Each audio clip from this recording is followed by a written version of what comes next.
مجھے رہزنوں سے غرض نہیں، تیری رہبری کا سوال ہے۔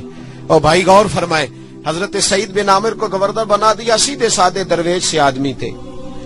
کچھ مہینوں کے بعد حضرت عمر خود ان کے صوبے میں پہنچے، جامع مسجد میں سب لوگوں کو جمع کیا۔ جب سب لوگ جامع مسجد میں جمع ہوئے تو حضرت عمر فاروق نے فرمایا اپنے گورنر کے بارے میں بتاؤ کیسا ہے۔ یہ ہے جمہوریت۔ ادھر دیکھیں جی، میری بات پہ توجہ فرمائیں، یہ جمہوریت ہے۔ گورنر سامنے کھڑے، فرمایا بتاؤ گورنر کیسا ہے؟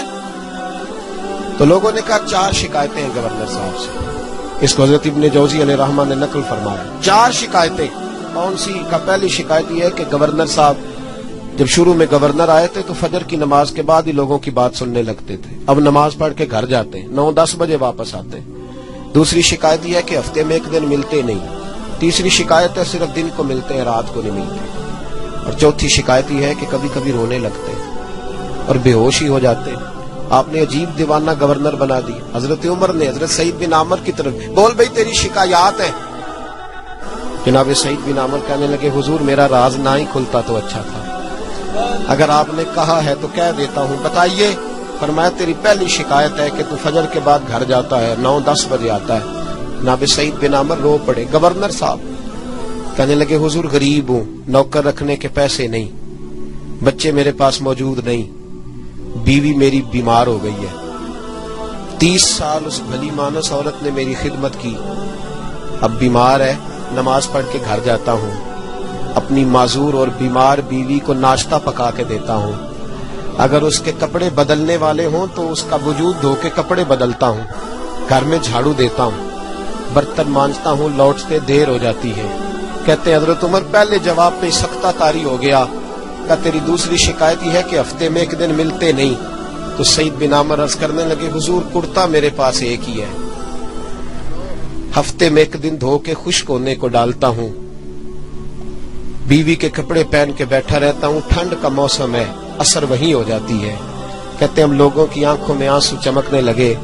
کہا تیری تیسری شکایت یہ ہے کہ تو دن کو ملتا ہے رات کو نہیں ملتا، تو رونے لگے، داڑھی ہاتھ سے پکڑ لی، کہنے لگے حضور دیکھیں کوئی بال کالا تو نہیں نا، ساری سفید ہو گئی ہے، پتہ نہیں رب کریم کب بلا لے گا، دن مخلوق کے لیے رکھا ہے، رات اپنے رب کے لیے رکھی ہوئی ہے، میں ساری رات اسے مناتا ہوں کہ مولا یہاں پردے رکھے ہیں تو وہاں بھی میرے پردے ہی رکھنا، اے اللہ یہاں تو نے وقار دیا ہے تو وہاں بھی وقار ہی دینا۔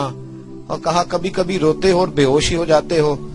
کہنے لگے حضور بہت پختہ عمر میں کلمہ پڑا تھا، 40 سال کا تھا جب کلمہ پڑا، جب 40 سال کے گناہ یاد آتے ہیں تو رو پڑتا ہوں، سوچتا ہوں کہ میں تو 1 ہفتے کا حساب نہیں دے سکتا، 40 سالوں کا کیسے دوں گا حضور، پھر مجھ سے برداشت نہیں ہوتا، پھر تڑپ جاتا ہوں، جب چاروں باتیں کہیں تو پھر رونے لگے، کہنے لگے حضور اب میری سزا کا بھی اعلان کر دیں، اب میرے پردے کھلے تو سزا کی بات بھی کریں۔ حضرت عمر نے ہاتھ اٹھائے اور کہا اے اللہ میرے محبوب کی امت کو کچھ ایسے گورنر اور بھی عطا فرما، اپنے آپ کو سنواریں، اپنے آپ پہ توجہ دیں، بڑا ہو گیا خوابوں کی دنیا میں زندہ رہنا اور لفظوں اور جملوں کی اوٹ میں چھپ کے اپنے آپ کو مطمئن کرنا، اب ذرا عمل کی دروازے کی طرف بھی اپنے قدم بڑھائیں اور کچھ کام ایسے بھی کریں جو ہمارا اور ہمارے رب کا راز ہو، اور صبح قیامت وہ ہمارا خزانہ ہمارے کام آئے، ہمیشہ مدحت خیر الانام میں گزرے، دعا ہے یہ عمر درود و سلام میں گزرے۔ آخر